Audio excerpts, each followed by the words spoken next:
Bismillahirrahmanirrahim. Assalamualaikum warahmatullahi wabarakatuh. Alhamdulillahirabbil alamin, wassalatu wassalamu ala sayyidil awwalin wal akhirin wa ala alihi wa sahbihi wa man ihtada biyadihi ila yaumiddin, amma ba'du. Azizil qaidil muhfil, alhamdulillahi rabbil tabi'ah, wassalamu ala qadatil bashariyah fil madi wal mustaqbal, ay sayyidina nabiyina Muhammad sallallahu alaihi wasallam. Istamarallahu subhanahu wa ta'ala fi milhus salam wal barakati ala al ushrati wa jami'i ta'limatihi hatta yaumut ta'. Sahabat Aren TV yang dirahmati Allah, seperti yang kita ketahui bersama bahwa akhlak itu suatu perilaku, suatu perbuatan yang dilakukan dengan penuh kesabaran dan tanpa pertimbangan. Sahabat Aren TV, akhlak ini ada dua. Yang pertama, akhlak mahmudah atau akhlak yang baik. Yang kedua, akhlak mazmumah, syai'ah atau akhlak yang buruk. Nabi Muhammad SAW diutus untuk menyempurnakan akhlak yang mulia. Maka dari itu akhlak ini menjadi misi terbesar Nabi Muhammad. Dan ketika Nabi diutus, memang ada problematika akhlak yang dihadapi beliau, yaitu adanya kerusakan moral masyarakat dengan perilaku buruk yang dilakukan orang jahiliyah berupa perjudian, minum khamar, dan banyak lainnya yang tidak sesuai atau yang perlu diperbaiki. Bukan berarti orang terdahulu ini tidak memiliki akhlak, hanya saja akhlak yang dimiliki mereka saat itu sangatlah kurang. Pada saat Rasul diutus, saat itu dalam keadaan ada problem, terutama paling besar itu problem akhlak kepada Allah Subhanahu wa Ta'ala. Lalu ada juga akhlak kepada Allah dan juga ada akhlak kepada manusia. Saat itu orang-orang jahiliyah tidak bertauhid dan tidak menyembah Allah Subhanahu wa Ta'ala. Selain itu, Nabi Muhammad juga diutus untuk menyempurnakan akhlak di bidang-bidang lainnya, untuk menyambung silaturahim, menghormati orang tua, dan menghormati guru. Ketika zaman Nabi dulu memang ada problem yang bisa menghancurkan silaturahim, yaitu adanya sifat bakhil, ghibah, dan lain-lain. Bahkan problematika ini masih terjadi pada zaman sekarang. Yang pertama itu masalah teman. Ini menjadi masalah yang sangat urgen. Allah Subhanahu wa Ta'ala menyebutkan dalam Al-Quran tentang seorang penyesalan penduduk api neraka yang masuk neraka karena teman. Allah Subhanahu wa Ta'ala berfirman dalam surat Al-Furqan ayat 28 yang berbunyi, A'udzubillahi minasyaitonirrajim, bismillahirrahmanirrahim.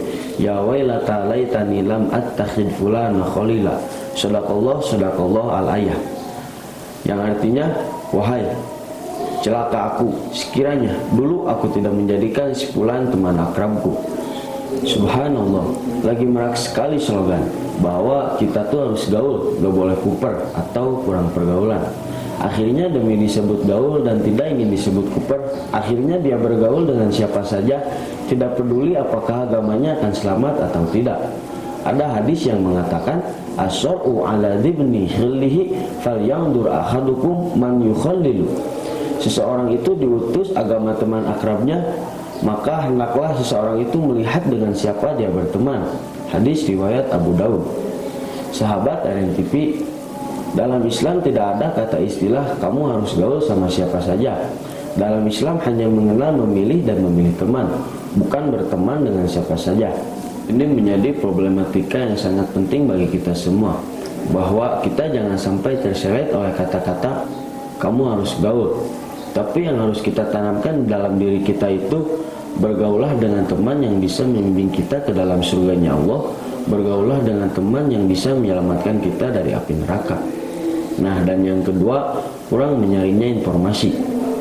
Kita hidup di era menjamurnya berbagai media komunikasi yang memberikan nilai positif, namun di sisi lain justru menyebabkan penyakit. Orang-orang zaman sekarang cenderung menerima unsur-unsur asing atau budaya barat tanpa mempertimbangkan baik dan buruknya. Ketika orang-orang barat berjudi, maka pemuda Indonesia terlena dengan permainan remi dan gaplek. Ketika orang-orang barat terlena dengan minum-minuman keras, maka pemuda Indonesia whisky dan brandy.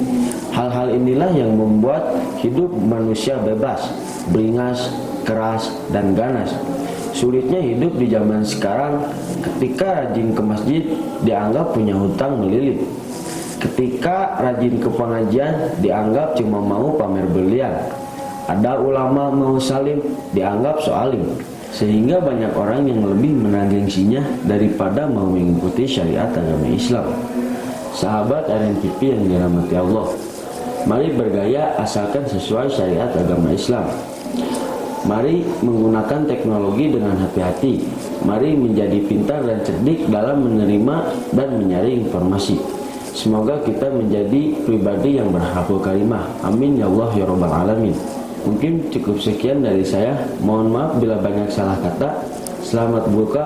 Wallahu muwaffiq ila aqwamit thoriq. Assalamualaikum warahmatullahi wabarakatuh.